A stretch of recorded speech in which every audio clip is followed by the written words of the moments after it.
Now I'm going to show you how to make volume and bounce with the hair curler from EOLUX. So first of all, you wash the hair of your client, then you apply your favorite volumizing product, and then with the EOLUX brush, you just brush the hair and dry it as you go, pushing the roots, start to creating some volume on the roots as well. When you basically almost done, you go upside down and you keep on brushing the roots. I will focus more on the roots rather than the middle ends and ends, because for that part, you're gonna use the hair curler. When you're ready, when the hair is all nice and dry, you just take a mohawk section from the front to the back, and then you start at the nape. You remove the protection all the time, because remember that this one is helping you when this barrel is really hot. It helps you to prevent you from burning yourself. And then you start at the nape. You wrap the hair around the barrel from the roots, because that's the part where you wanted to create more volume.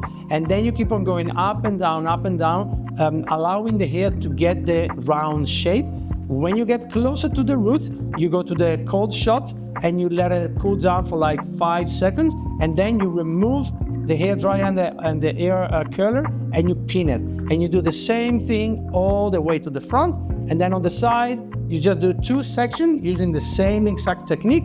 So you just wrap the hair around, making sure that the ends gets tucked in, and then once again, closer to the roots, cold shots, 5 seconds, and then you turn it off and you release, pin. Once it's all done, you basically take out all the clips and then you just brush or comb. I use a comb, and then you use your favorite hairspray, your favorite finishing product, and there you go.